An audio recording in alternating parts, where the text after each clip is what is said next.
I have lived a pretty mundane life with very little of the paranormal or supernatural in it.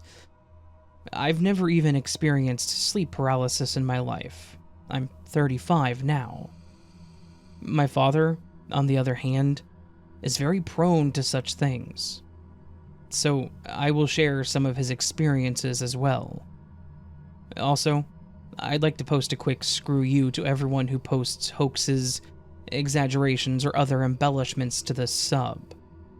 What little I do have to post may sound mundane, but at least it's 100% true. 1. The giant snail. When I was about 5 years old, I was playing at my grandmother's house. The house would later become ours when my grandmother moved to a better location. One evening, around dusk, I go out on the porch and see the most ridiculous thing. A giant pink snail. Its shell was at least a foot high, and it was chugging along the porch like a regular snail. It was plain as day, and about 10 feet from where I stood. It looked like something from that old Dr. Dolittle movie. I got extremely excited and stuck my head back inside to tell my grandmother what I saw. But to my disappointment, when I looked again, 1 second later, the snail had vanished. There were no signs of it. No snail trail or anything. It's possible that I hallucinated, but I've never hallucinated anything before or since as far as I'm aware. Number 2, the dog driver. My father was an over-the-road truck driver. He drove an 18-wheeler all over the USA and parts of Canada. During the summers, I would go on the road with him. His truck had bunk beds. It was a rainy day in 1998 in Pennsylvania. I remember because advertisements for the movie Godzilla were everywhere. My father was in the back in the sleeper taking a nap, and I was up in the passenger seat playing my Game Boy and looking out the window. I was looking over at the truck parked next to us when I saw something that instantly made me sick to my stomach. It looked to be a human man with a dog or wolf snout. He had grayish normal hair on top, kind of spiked up with some wax or gel, but as my eyes went downward, I saw the snout. I freaked out and jumped back in the sleeper to wake my father up. When we looked again, there was no one up front in that truck, and the curtains were pulled on its sleeper. I had difficulty going into the truck stop we were parked at because I was afraid that I would encounter the dog driver. Later on in life, I tried to rationalize it as me seeing a driver and his dog, and in the rain I somehow mistook them for one being, but that really is not what I saw. And I doubt that it would have made me sick to my stomach if that's all it was. 3. Dad's first UFO. It was around 1975. My father and a friend were out walking in rural Alabama. They reached the top of the hill, and down in the valley below, they both see a stereotypical flying saucer, silver, hovering above the ground in the valley below. My dad's friend wanted to go check it out, but my father quipped that he wasn't ready to go to Mars, and insisted they get out of there, which they promptly did. Number 4. Dad's second UFO. In the early 90s, my dad was driving his 18-wheeler through Arkansas and saw another flying saucer come down from the sky, hit the ground, skid across a nearby field, and come to rest against a fence. My father gets on the CB radio and calls out to every other driver in the area and says, "Hey, did anyone else see that flying saucer hit that fence?" Another voice comes on and says, "Yes, we'll take care of it." My father kept driving and didn't look into it any further. Number 5. Dad's third UFO. This third sighting happened, once again, while driving his 18-wheeler through New Mexico. This one looked more like a ball of light. It shot out of the sky and hovered above his truck at equal speed to him for some time, before breaking off to the right and zipping out of sight. Number 6. My only UFO. I only have one UFO experience to speak of, and it's not much of one. My dad was mowing the yard at our home in Alabama. He calls me outside and says he wants to show me something, so I go out, and he tells me to look up. Far off in the distance, I see what appears to be a black cube, or something shaped like the Sandcrawler from Star Wars. It's very tiny since it's so far away. We stand there and watch it for around 20 minutes. It just floats in place. Occasionally, what appears to be vents on the right or left sides would open or close, appearing to help stabilize it as it floats. Eventually, we got bored of watching it and went inside. I didn't believe it to be a UFO at the time, and figured there must be some other explanation for it. In retrospect, I'm not sure what it could have been. It could have been a weather balloon, but I've googled pics of those, and this was different, because it was black and cubic in shape. I saw no round balloon shape holding it up there. And number 7, Dad meets Jesus. On another truck trip, around 2001 in upstate New York, my dad is driving through the woods at around 3 a.m. He gets out of the truck to relieve himself and notes that there is a dense fog all around the ground, and the clouds in the sky were unlike any he had seen before. They covered the sky like a dense white carpet. He was creeped out by this, but exhausted, so he found a place to pull over for a nap. During the night, he wakes up to see someone sitting in the passenger seat of his truck.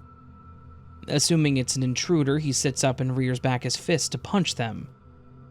The man leans forward and, in the light, appears to be Jesus. He extends his hand, and this causes my dad to lay back down onto the bed against his will. Then, this Jesus comes forward and touches this place on my dad's leg, which he'd had biopsied a week prior due to a cancer suspicion. That's all my dad remembers before waking up. He would later be diagnosed with stage 3 lymphoma, and survived it, in the lymph nodes of that same spot. This encounter is explainable as sleep paralysis, but one element that suggests otherwise is the fact that my dad claimed he could move around at first, balling up his fist and trying to punch the figure. It was only afterwards that he was forced to lay back down that it becomes more like a typical account of sleep paralysis. I do not think, if it was an entity, that it was benevolent, or actually Jesus. After all, it's not like it healed his cancer by touching him, which you would expect.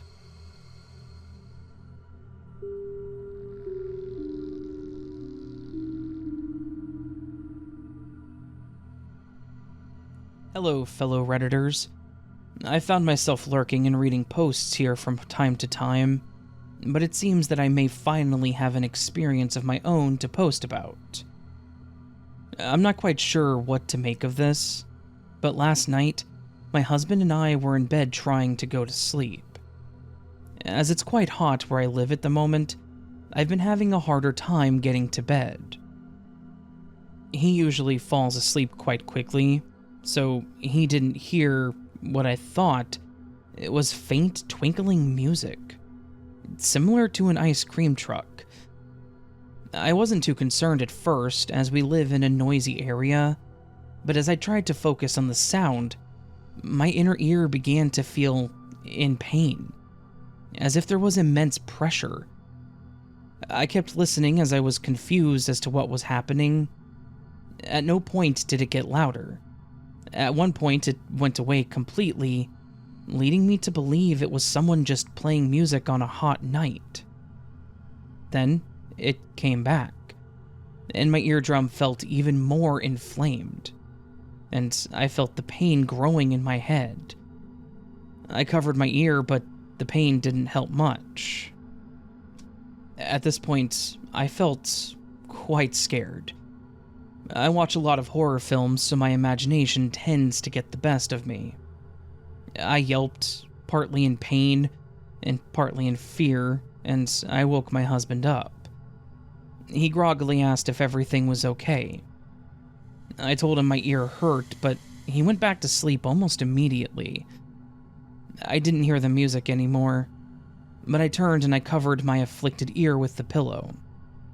My other ear was unaffected.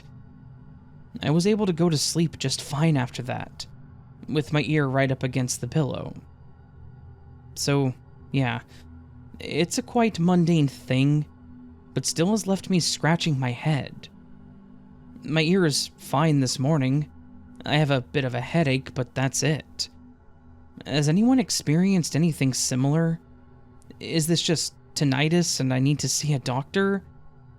I can't imagine why it would be, but I'm trying to find a logical explanation for this.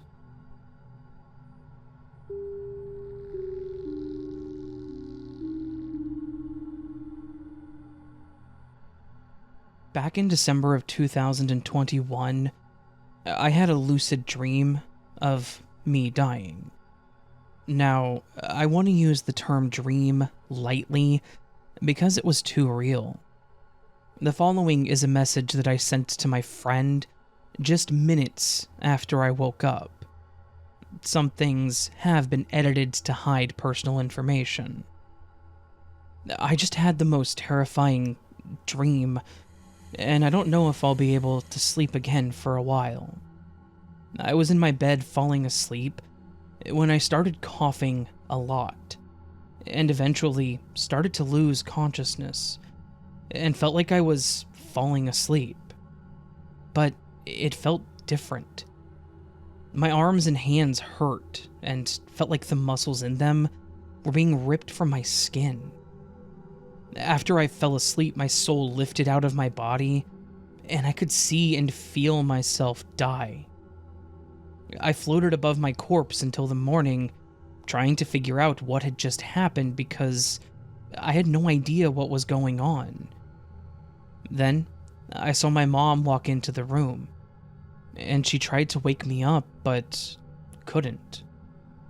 She started crying and she held me, and then for the next 7 days, I tried waking myself up until my corpse disappeared.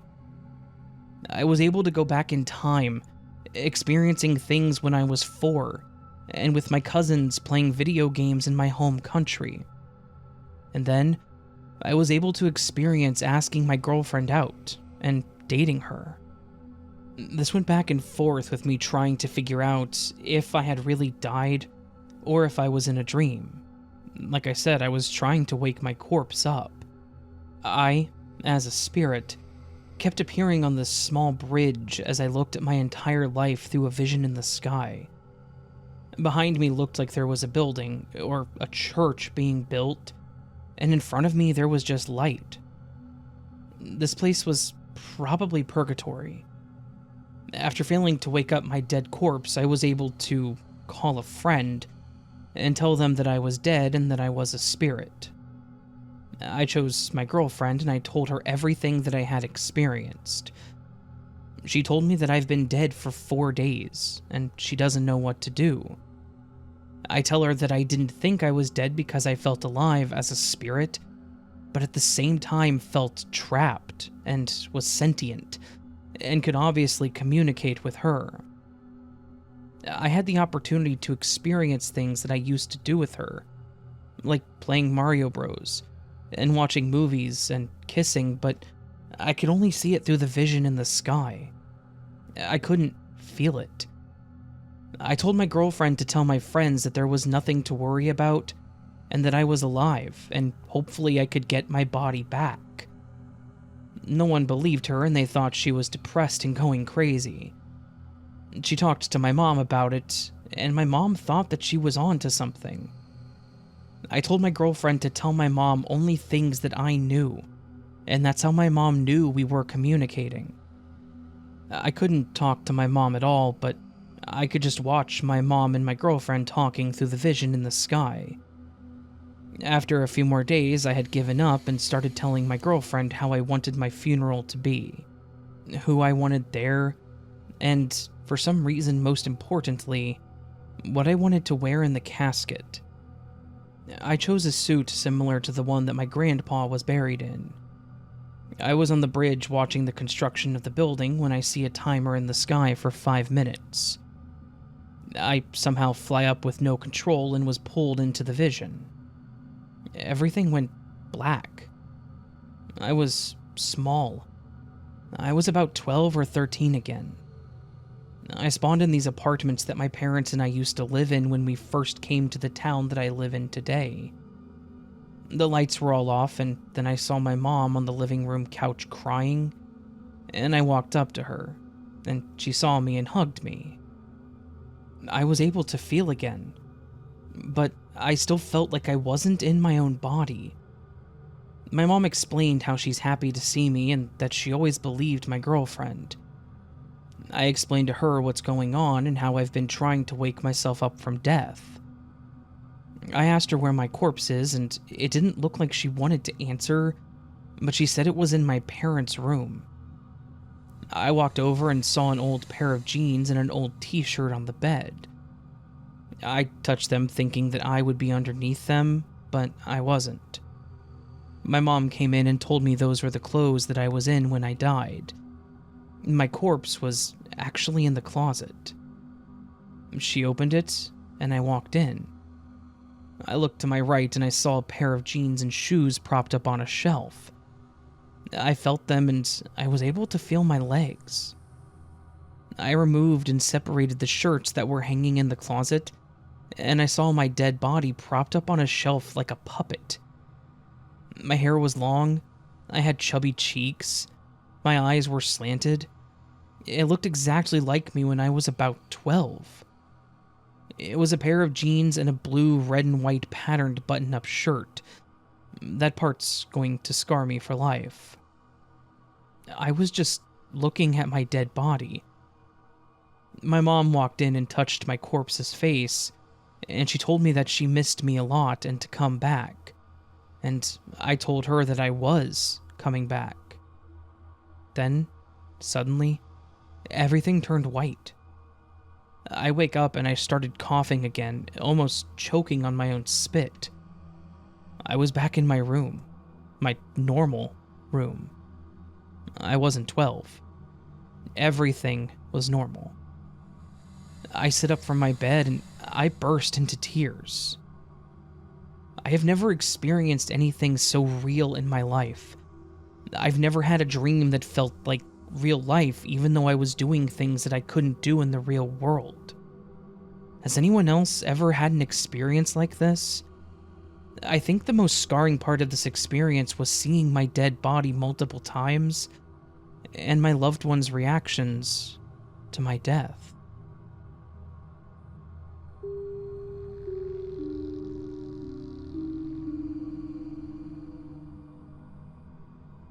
A few nights ago, I was out late at night with my family and some friends. It's really smoky out, and I looked up and noticed a relatively bright star in the sky, about like Vega in brightness. I'm into astronomy, so I looked at it for a while, trying to see if I could identify it with my star app on my cell phone. And that's when I noticed a couple of odd things. The star was moving. Not in a straight line like a satellite or airplane. It was staying in its same little patch of sky. But it was also moving in a random pattern and at random speeds. Sometimes very slow. Sometimes it would stop. Sometimes it would shoot very fast. It wasn't wiggling a little bit like atmospheric distortion. It was moving a significant distance. I pointed it out to the people I was with, and we all agreed that we saw it move. Also, it wasn't appearing on my star map. The other people I was with identified 3 additional lights doing the same thing. Also in the sky, there were normal stars that weren't moving and weren't as bright. After I watched for a good long time, I realized that they were also pulsing light seemingly at random. It would flash slightly and illuminate the clouds around it, so it was inside of the clouds. Sometimes only a quarter would flash, sometimes it would light up the clouds around it all the way around. I watched them for about an hour until it was time to leave, and then drove an hour away. They weren't in the sky at my house, only at the location where we originally saw them. This is the second time I've seen something like this, but this is the first time that I've had a whole crowd with me to acknowledge what I was seeing, and to watch it with me.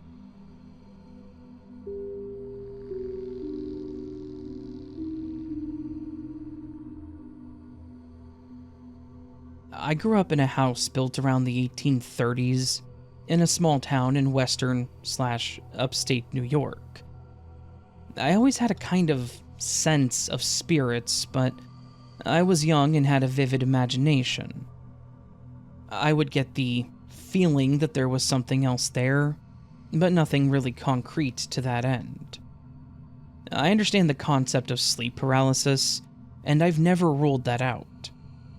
This happened when I was maybe 12 or 13, and I'm 51 now, and I still think about it. My sister is older than me, and being a teenager, she was out with friends. My parents rarely went out, but this night they did, and I was home alone. I was used to my mom or even my sister walking by my cracked open door to check in on me, or to head to the bathroom. I was fast asleep, and I remember someone standing by my door. I woke up slightly, but just assumed it was my mom or sister, and then I fell back asleep. Moments after that, I vividly remember a black mass coming in through the door, and then hovering over me. I felt pinned down and I couldn't move. Again, I am aware of sleep paralysis. It was so black and amorphous that I could not see through it. Then, it started talking to me, in multiple voices, and in languages that I couldn't understand. I freaked the hell out, and I forced myself to get up. I felt like I had to fight it. It was scary as hell, and I did not like it at all. When I finally got free, I turned all the lights on in my house and grabbed my dog, and sat outside for a few hours until someone came home. Of course, my parents reassured me that it was just a bad dream. But here's the catch. My brother-in-law and sister have lived there for years, and they both felt like there was always something off about that room. I generally always felt solace in my room, and I loved to read and listen to music and practice my guitar or trumpet. It didn't really change after that, but again, I still think about that to this day. I felt like I've been connected to something else, but I was always too scared to even let anything in. It might be too late, but I would like to see if I have any ability toward that end. Maybe it's all BS. I've had other experiences since then, but I generally push it away and think to myself, "You're not welcome. Please leave my space."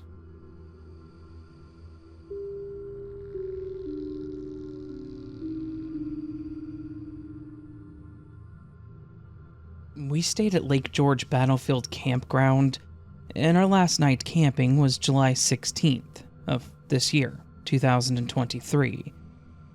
Right after midnight, my friends went to use the bathroom and left me alone by the fire when I heard a woman's voice singing in the woods. It was spooky, but also dreamlike. I describe it as singing because it sounded so practiced, but it was arpeggiated notes, no words. I would also describe it as sad and possibly ritualistic. Startled, I tried to record it because it was definitely audible, I figured if my own ears could pick it up, so could a mic. No chance. I responded with vocals of my own and then asked who was there. No response. My friends returned about 10 minutes later and the singing stopped as I heard their footsteps approaching from the road. They told me it was bullfrogs. The pitch changes and lengths of the notes. There was no way it was a bullfrog or a forest animal. For reference, the campsite that we stayed was 200 foot south of the Isaac Jogues Monument. There's a nature trail about 400 foot west, down the hill from our site. In front of the nature trail is the Tiki Hotel. We can see those lights through the foliage. I'm really thinking it was someone practicing some Native American ritual. We've stayed at the same campsite every year for the past 5, but this was our first time staying into Monday morning. Would anybody know what goes on out there on Sundays?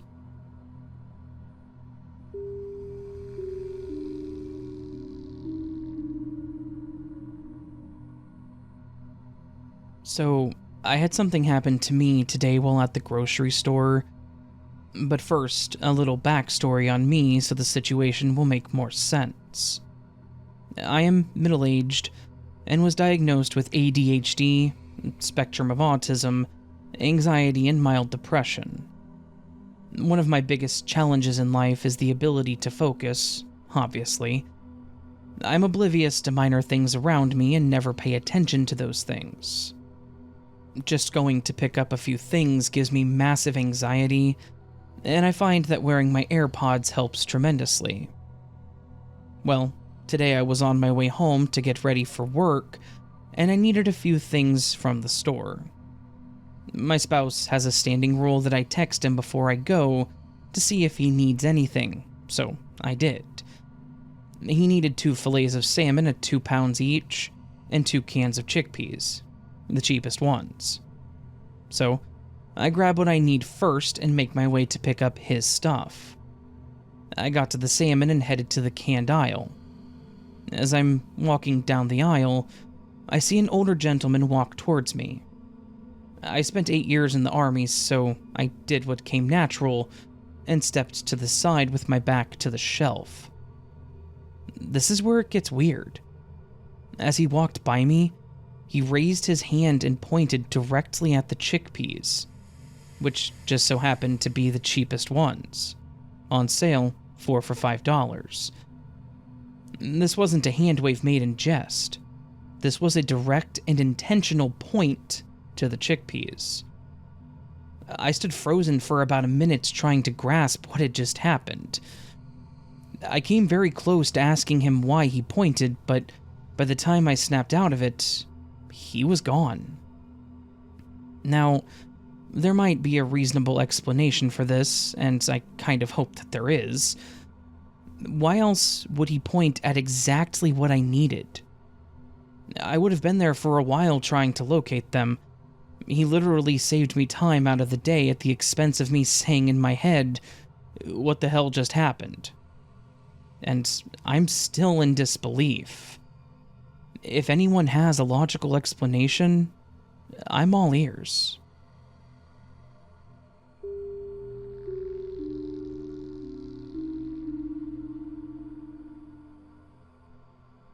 This event occurred in August of 2008 in Charlottesville, Virginia. I was relocating to the area and starting a new job there. The company set me up in a local hotel room for the first week until I could move into a permanent apartment that I had already signed a lease for. I had settled into my room for the night and was asleep for several hours. During the night, I woke up feeling thirsty, so I sat up in bed and grabbed my bottled water from the nightstand to take a drink. I was sitting straight up in the bed in the dark and placed the water bottle back on the nightstand when suddenly I heard a buzzing sound in the room. I realized it was getting louder and coming right at my head. Before I could react, something buzzed right around my head and then continued flying away from me. I was completely shocked. I thought it was some kind of bug, So I turned on the light but didn't see anything at all. I walked around the whole room looking for anything that would explain what I had just experienced. It kind of sounded like a big flying bug, but at the same time it also sounded like an electronic remote control device. But since it was dark, I never saw anything. I just heard it buzz around my head and then it was gone. After a while, I couldn't find anything and I knew that I had to get my sleep to start the new job in the morning. I stayed in the hotel room for the remainder of the week, but did not experience anything else. Looking back on it now, I think that I must have suppressed this memory for years, because I couldn't explain it, and I was too focused on the new job and moving to a new location. To this day, I have no idea what that thing was, but it seriously freaked me the hell out.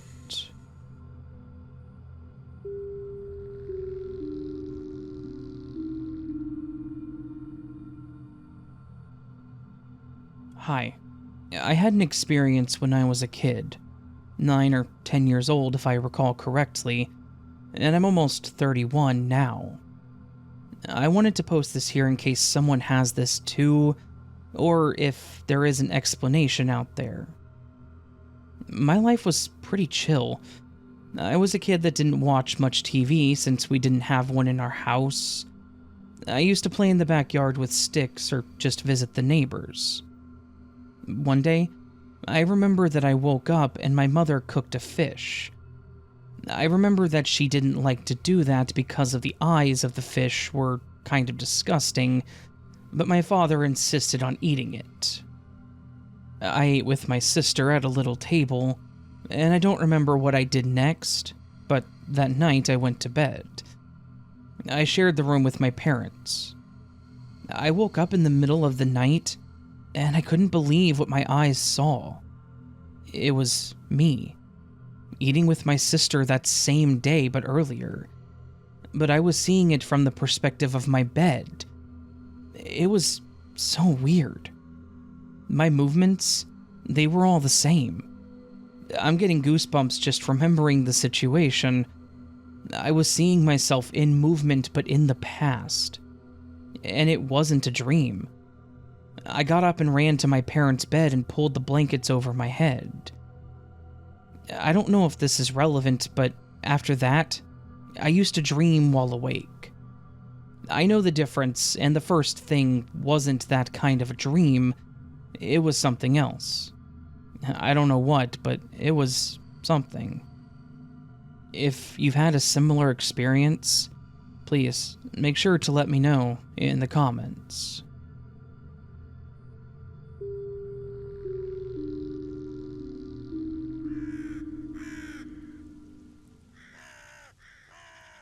So, that, my friends, was a collection, and the first collection, possibly of many, possibly of one, of disturbing and strange, scary and strange, I think is what it actually is called. I'm just dumb and read the wrong word. Scary and strange stories. Stories that are strange. Not quite an unexplained video, but something weird. And that's kind of what I wanted to do. But weird stories just doesn't quite have the ring to it, and I don't think that's clickable in the algorithm. So, I figured scary and strange would do the trick. Hopefully it does. Hopefully the stories are also interesting to you, because they were bizarre. I loved them. Great stuff. And yeah, a huge thank you to those who submitted and those who allowed me to use their stories from Reddit, as there were obviously a few of those. In fact, mostly from Reddit. But a huge thank you nonetheless. If you enjoy this collection and want more stories that are just kind of weird and don't necessarily fit in with anywhere else, and don't necessarily fit in, or don't necessarily only fit into a true scary story collection that's just random, and you want something that's a little more focused like this, it's just weird stuff that isn't quite unexplained, that's a lot of caveats. Anyways, if you like it, let me know. That's the better way to put it. Just let me know. And if you also liked the video, please do hit that thumbs up button. That does help. You can also subscribe if you're new to the channel and liked what you heard. And then finally, you could leave me a comment down below, letting me know your thoughts. Have you ever had anything weird, but not quite paranormal, or possibly not paranormal, or something just odd happen to you? Well, let me know down below. Or if you want to write it up, you can go to astheravendreams.com and send it my way. That would help as well. But yeah. Anyways, friends, hope you're having a beautiful week so far. I hope I do see you again here very soon, like tomorrow potentially, as tomorrow is Friday. You know what Friday means? It means live stream, 8 p.m. Central. Hopefully it goes better than last week. Last week's was fine. I just was tired, so yeah. I'll be less tired this time, I promise. I'm not promising that. I already said it, though. Damn. Anyways, I hope you're having a beautiful day. I hope I do see you again soon. But until then, remember, you are loved, you are valid, you are important. You're the best you that you can be. Do not forget it. Do not let anyone tell you otherwise. And of course, until I see you again, my friends, much love and sleep well.